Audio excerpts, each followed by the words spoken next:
Hello everyone, geography के इस नए वीडियो में आपका स्वागत है। आज के इस वीडियो में हम लोग जानेंगे प्लेट टेक्टोनिक्स के बारे में। और इससे पहले वाले वीडियो में हम लोगों ने जाना था प्लेट टेक्टोनिक्स के आने से पहले उसके कौन कौन से बैकग्राउंड थ्योरी थे।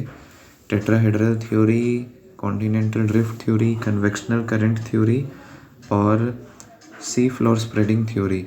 इन सब थ्योरीज़ के बाद अब लास्ट में हम लोग जानेंगे कि ये जो प्लेट टेक्टोनिक्स टर्म है जो कि 1965 का थ्योरी है, इसको कैसे बनाया गया और इसमें क्या क्या चीज़ें इंक्लूड की गई और क्या है इसका डेफिनेशन प्लेट टेक्टोनिक्स का और कितनी तरीके से प्लेट्स होती हैं और इसके बारे में और बहुत कुछ जानेंगे। तो स्टार्ट करते हैं सबसे पहले डेफिनेशन से। तो प्लेट टेक्टोनिक्स थ्योरी जो है, इसका डेफिनेशन देखिए आप लोग यहाँ पे लिखा हुआ है। Plate tectonics theory, the study of whole mechanism of evolution, motion, nature of plates, deformation and interaction along the plate margins are under plate tectonics. मतलब आप लोगों ने देखा इस डेफिनेशन में अभी तक के बैकग्राउंड के सारी थ्योरीज़ को इंक्लूड कर दिया गया है। किसी में प्लेट्स का इवोल्यूशन बताया गया था, किसी में प्लेट्स का इंटरैक्शन बताया गया था, किसी में बताया गया था कि मार्जिन्स पे टकराते हैं। सब चीज़ों को इसके डेफिनेशन में लाया गया है। इसके अकॉर्डिंग है कि वो सारे होल मैकेनिज़्म का स्टडी करना जिसमें किसी प्लेट्स के इवोल्यूशन से लेके वो प्लेट कैसा है, वो कहाँ पे डिस्ट्रॉय होता है, कहाँ पे फॉर्म होता है, इन सभी चीज़ों को पढ़ना प्लेट टेक्टोनिक्स का सब्जेक्ट है। ठीक है। और अगर हम बात करें तो प्लेट टेक्टोनिक्स का 3 मेन कीवर्ड इस डेफिनेशन से पता चलता है कि प्लेट्स का कहाँ फॉर्मेशन हो रहा है, प्लेट्स का किस तरीके से मोशन है, वो कन्वर्जेंट है, डाइवर्जेंट है या ट्रांसफॉर्म है, और प्लेट्स का जो लैंडफॉर्म प्लेट से जो लैंडफॉर्म का फॉर्मेशन हुआ है वो कहाँ पे हो रहा है, कहाँ पे वोल्केनो आ रहा है, कहाँ पे अर्थक्वेक आ रहा है, ये सारी चीज़ें। ठीक है। तो हम लोग का जो स्टडी का पैटर्न रहेगा, पढ़ने का पैटर्न, वो कुछ ऐसा रहेगा। सबसे पहले हम लोग प्लेट टेक्टोनिक्स का डेफिनेशन देख लिए, इसके बाद इसका इंट्रोडक्शन देखेंगे, फिर जानेंगे इसका थ्योरी, फिर इसका क्रिटिसिज्म और लास्ट में कंक्लूज़न देते हुए प्लेट टेक्टोनिक्स का ये थ्योरी ख़त्म होगा। ठीक है। तो स्टार्ट करते हैं प्लेट टेक्टोनिक्स का जो इंट्रोडक्शन है वो। तो प्लेट टेक्टोनिक्स थ्योरी जो है, जैसा कि इससे पहले भी बताए थे कि ये किसी अकेले आदमी का दिया हुआ थ्योरी नहीं है, ये इससे पहले की बहुत सारी थ्योरीज़ का समेशन है। तो इसलिए इसको बहुत सारे स्कॉलर्स का थ्योरी माना जाता है, जिसमें विल्सन, मैकेंजी, पार्कर, ठीक है, उसके बाद फिर आइजैक, स्काइज, मॉर्गन, ये सारे लोगों का थ्योरी, इसके साथ साथ Wagner, Taylor, Harry Hess, Arthur Holmes, सब लोगों का मिला जुला थ्योरी है ये प्लेट टेक्टोनिक्स। ठीक है, ये है प्लेट टेक्टोनिक्स के अंदर आता है। और प्लेट टेक्टोनिक्स में दो मेजर इसमें साइंटिफिक अचीवमेंट्स जो हम लोग को इसके बैकग्राउंड की थ्योरी में मिलते हैं, वो है पहला कॉन्टिनेंटल ड्रिफ्ट थ्योरी, जिसमें ये पता चला कि कॉन्टिनेंट्स ड्रिफ्ट करते हैं और अपने जगह से दूर जाते हैं। और दूसरा है sea floor spreading theory, Harry हेस का, जिससे ये पता चला कि सी फ्लोर में स्प्रेडिंग होता है और जहाँ पे डाइवर्जेंट होता है वहाँ पे नए प्लेट्स का फॉर्मेशन होता है, और जहाँ पे प्लेट्स एक दूसरे से मिलती हैं, कन्वर्जेंट होता है, वहाँ पे प्लेट्स डिस्ट्रॉय होती हैं। तो ये दो मेजर साइंटिफिक चीज़ें हम लोग को पता चली प्लेट टेक्टोनिक्स के बैकग्राउंड थ्योरी से। ठीक है।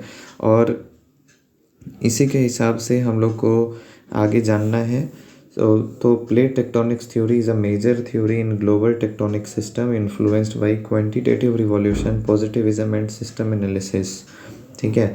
तो प्लेट टेक्टोनिक्स थ्योरी जो है वो मेजर टेक्टोनिक सिस्टम है जो बहुत सारे चीज़ों से इन्फ्लुएंस हुआ है। और ये देखिए आप लोग, ये है कुछ मेजर हम लोग के प्लेट्स, वर्ल्ड लेवल पे ये मेजर प्लेट्स हैं। तो आप लोग देख सकते हैं यहाँ पे ये वाला जो प्लेट है, ये पूरा, ये हम लोग का ऊपर वाला पार्ट जो है, देखिए इधर वाला पार्ट जो है, ये हो गया हमारा इंडो ऑस्ट्रेलियन प्लेट, पूरा इंडिया और ऑस्ट्रेलिया वाला प्लेट।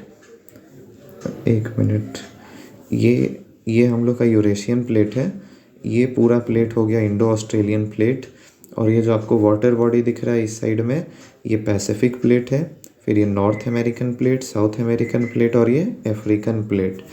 तो इस तरह से 6 प्लेट्स हैं, पूरे वर्ल्ड को 6 प्लेट्स में डिवाइड किया गया है। और ये जो प्लेट्स वर्ड जो है वो टूजो विल्सन का दिया हुआ है, ठीक है। तो ये भी आप लोग याद रखिएगा, प्लेट्स वर्ड किसका दिया हुआ है, तो टूजो विल्सन ने दिया था ये वर्ड प्लेट्स। अब आते हैं इस प्लेट्स के थ्योरी के बारे में, प्लेट टेक्टोनिक्स का थ्योरी। तो सबसे पहले जो हम लोग को पता चला था कन्वेक्शनल करंट थ्योरी में कि जो प्लेट्स हैं वो किस कारण से मूव कर रही हैं, तो उसमें हम लोग को बताया गया था कि रेडियो एक्टिव मटेरियल के डिके होने के कारण प्लेट्स मूव करता है, ठीक है। तो उसी चीज़ को इधर लिखा गया है कि due to hot convectional current in the mantle plates are continuously created and destroyed. तो क्रिएटेड कहाँ पे प्लेट्स बनेंगी, जहाँ पे 2 प्लेट्स एक दूसरे से दूर जा रही हैं, और कहाँ पे डिस्ट्रॉय होंगी, जहाँ पे 2 प्लेट्स एक दूसरे के नज़दीक आ रही हैं। तो भारी प्लेट्स नीचे जाके डिस्ट्रॉय हो जाता है, ठीक है। और ये जो प्लेट्स का नज़दीक आना और दूर जाना है, ये 3 तरीके से होता है, जो कि है डाइवर्जेंट, कन्वर्जेंट और है ट्रांसफॉर्म। डाइवर्जेंट मतलब जहाँ 2 प्लेट डाइवर्स होती हैं, मतलब एक दूसरे से दूर जाती हैं। कन्वर्जेंट मतलब जहाँ एक दूसरे से नज़दीक आती हैं। और ट्रांसफॉर्म जब पैरेलल मूव करती हैं, ठीक है। अभी इसको अच्छे से जानते हैं। तो डाइवर्जेंट में क्या होता है कि 2 प्लेट्स एक दूसरे से दूर गई तो नई प्लेट्स का फॉर्मेशन होता है, इसलिए इसको कंस्ट्रक्टिव प्लेट बाउंड्री बोलते हैं। जबकि बात करें तो जब 2 प्लेट्स एक दूसरे से दूर जा रही हैं तो मैग्मा बाहर आएगा, और वो बहुत ज़्यादा वायलेंट नहीं होगा, इसलिए शैलो फोकस अर्थक्वेक और वोल्केनिक इरप्शन होंगे, जो बहुत कम होंगे लेकिन होंगे, ठीक है। और इसी में मिड ओशियनिक रिज का फॉर्मेशन होगा, जो कि अटलांटिक ओशियन में है, ठीक है। उसके बाद आता है ट्रांसफॉर्म मतलब होता है जब 2 प्लेट्स एक दूसरे के पैरेलली मूव करने लगें। मतलब एक प्लेट अगर ऐसे जा रहा है तो दूसरा प्लेट ऐसे जाएगा, तब हो जाएगा ट्रांसफॉर्म प्लेट बाउंड्री, ठीक है। और इसमें क्या होता है, रिफ्ट वैली, फॉल्ट, ये सब का फॉर्मेशन होता है। रिफ्ट वैली, फॉल्ट, ये सब का। इसमें भी अर्थक्वेक आते हैं, पर वोल्केनो का फॉर्मेशन नहीं होता है, क्योंकि कोई प्लेट एक दूसरे के अंदर जाके टूटा नहीं है, तो वोल्केनो का फॉर्मेशन नहीं होगा। इसका एग्जाम्पल है ग्रेट अफ्रीका और सेंट एंड्रियास, ठीक है। नेक्स्ट आता है कन्वर्जेंट, जहाँ पे 2 प्लेट्स एक दूसरे से टकराती हैं, ये सबसे इम्पॉर्टेंट है। और इसको कन्वर्जेंट को हम लोग डिस्ट्रक्टिव प्लेट बाउंड्री भी बोलते हैं, क्योंकि यहाँ पे 2 प्लेट्स डिस्ट्रॉय होती हैं, और जब 2 प्लेट्स एक दूसरे से टकराएंगी तो स्ट्रॉन्ग अर्थक्वेक आएगा और मैसिव वोल्केनो आएगा, ठीक है। और इसका भी टाइप्स है, 3 टाइप्स है। अगर कॉन्टिनेंट और ओशन टकराया तो, अगर 2 कॉन्टिनेंटल प्लेट टकराया तो, या फिर 2 ओशियनिक प्लेट टकराया तो क्या होगा, उसमें अलग अलग लैंडफॉर्म का फॉर्मेशन होता है। तो जैसे कि इसमें दिया हुआ है कि अगर एक कॉन्टिनेंट और एक ओशन टकराएगा तो फोल्ड माउंटेन का फॉर्मेशन होगा और वोल्केनो आएगा, अर्थक्वेक आएगा और वायलेंट वोल्केनो आएगा, ट्रेंचेस का फॉर्मेशन होगा।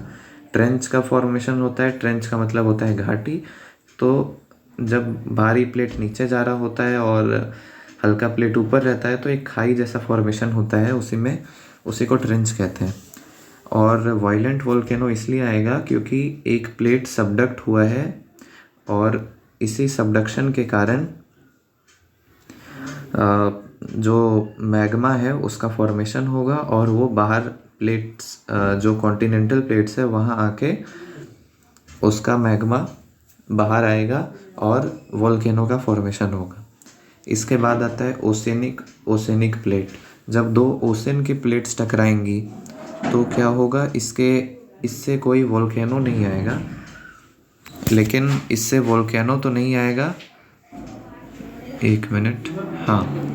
तो 2 प्लेट्स जब ओशन की प्लेट्स एक दूसरे से टकराएंगी तो इससे वोल्केनो का फॉर्मेशन नहीं होगा, लेकिन ट्रेंचेस का निर्माण होगा और साथ ही में आइसलैंड आर्क्स भी इसी से बनते हैं। मतलब जो इस तरीके से आइसलैंड का फॉर्मेशन होता है, जैसे जापान, फिलीपींस, इंडोनेशिया में है, वो सब का फॉर्मेशन ओशन प्लेट्स के टकराने से हुआ है। सुनामी आएगा इससे, जब दो ओशन प्लेट्स टकराएंगी तो सुनामी आएगा। सुनामी एक तरीके से हम लोग बोल सकते हैं कि पानी में आया हुआ भूकंप ही सुनामी है, ठीक है। तो ये सुनामी आ गया ओशन प्लेट्स के टकराने से। फिर अगर दो कॉन्टिनेंटल प्लेट्स टकराती हैं तो इससे स्ट्रॉन्गेस्ट अर्थक्वेक आता है, क्योंकि दोनों कॉन्टिनेंट्स हैं तो अर्थक्वेक बहुत ज़्यादा आएगा, लेकिन कोई वोल्केनो नहीं आएगा, क्योंकि कोई प्लेट्स एक दूसरे के नीचे नहीं जाएंगी, क्योंकि दोनों कॉन्टिनेंट है, कॉन्टिनेंटल प्लेट है, और दोनों कॉन्टिनेंटल प्लेट है तो दोनों में भारी वाला प्लेट कोई होगा ही नहीं, दोनों का वेट अप्रॉक्स में सेम होगा, तो इसलिए कोई प्लेट अंदर जाएगा नहीं और कोई वोल्केनो फॉर्म नहीं होगा। और फोल्ड माउंटेन भी यहाँ फॉर्म होगा जो कि हाईएस्ट होगा।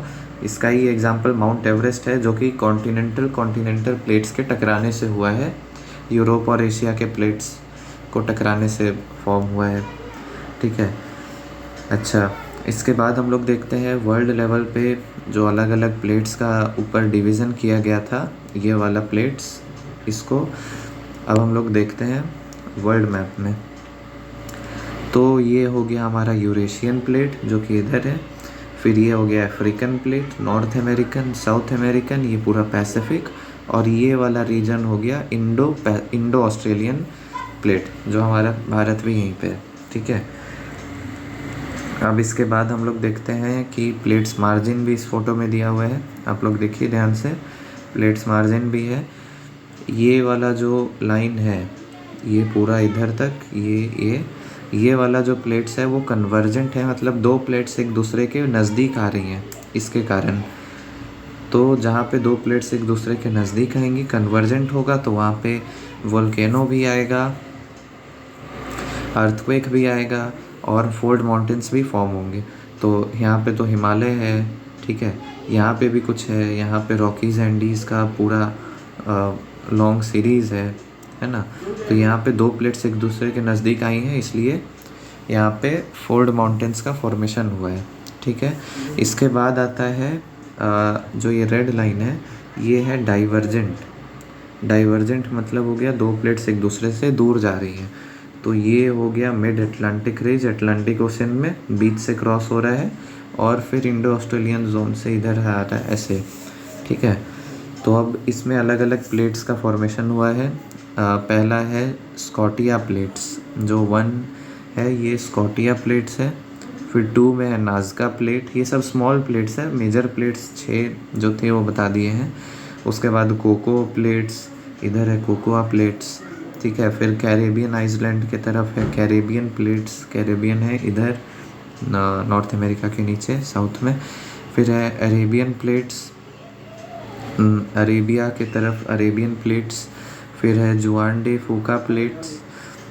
फूका प्लेट्स इधर नॉर्थ अमेरिका की तरफ है, इधर है, ठीक है, अलास्का के तरफ। उसके बाद आता है फिलीपींस प्लेट इधर है, ठीक है। तो ये सब छोटे छोटे प्लेट्स हैं और बड़े बड़े प्लेट्स हैं। तो छोटे छोटे प्लेट्स बहुत सारे हैं, लगभग 20-22 प्लेट्स हैं। इसके बाद जो बड़े प्लेट्स हैं वो 7 प्लेट्स हैं। अब इसके बाद हम लोग जानते हैं इस थ्योरी का क्रिटिसिज्म और लास्ट में कंक्लूजन। तो इस थ्योरी का क्रिटिसिज्म क्या हो सकता है, तो इस थ्योरी में अब हम लोग जानते हैं इस प्लेट टेक्टोनिक्स थ्योरी का क्रिटिसिज्म।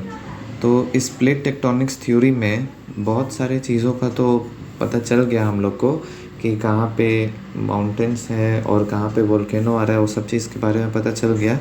लेकिन सारे माउंटेन्स का फॉर्मेशन कैसे हुआ, इसका आंसर प्लेट टेक्टोनिक्स थ्योरी नहीं दे पाता है कि सारे जगह पे माउंटेन्स कहाँ पे फॉर्म हुए हैं। जैसे कि कुछ माउंटेन्स हैं जो दो प्लेट्स के टकराने से काफ़ी दूर फॉर्म हुए हैं, ठीक है। उन सभी माउंटेन्स का फॉर्मेशन क्यों हुआ है, जैसे ग्रेट डिवाइडिंग रेंज ऑस्ट्रेलिया में, जो ग्रेट डिवाइडिंग रेंज है इधर, इसका फॉर्मेशन क्यों हुआ है नहीं पता है हम लोग को।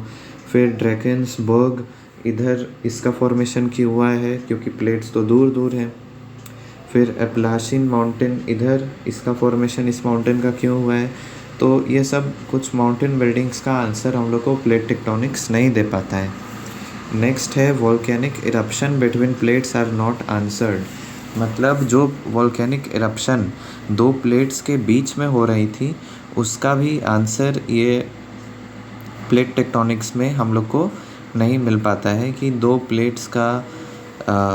प्लेट्स जहाँ पे टकरा रही हैं या फिर जहाँ से दूर जा रही हैं वहाँ पे तो वोल्केनो समझ में आता है, लेकिन अगर दूसरे जगह भी वोल्केनिक इरप्शन हो रहा है तो वो क्यों हो रहा है ये प्लेट टेक्टोनिक्स नहीं बता पाता है, जो कि इसका क्रिटिसिज्म में काउंट होता है।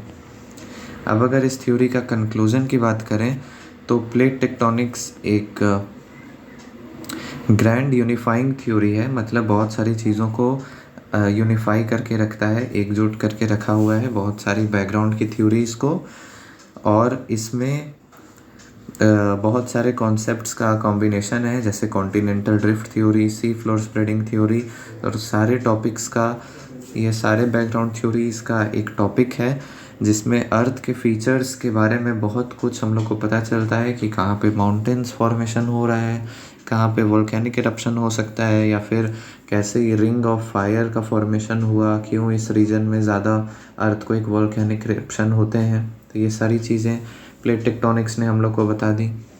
ठीक है, तो इस तरीके से प्लेट टेक्टोनिक्स का ये जो लेक्चर सीरीज़ है वो ख़त्म होता है, और इसमें हम लोगों ने पूरे अच्छे से जाना प्लेट टेक्टोनिक्स थ्योरी का पूरा बैकग्राउंड, और उसके बैकग्राउंड की थ्योरीज़ के बाद प्लेट टेक्टोनिक्स का इंट्रोडक्शन, उसका थ्योरी पार्ट, प्लेट मार्जिन्स, और लास्ट में क्रिटिसिज्म और कंक्लूजन करते हुए ये टॉपिक ख़त्म होता है। आई होप आप लोग को समझ में आया होगा। Thank you.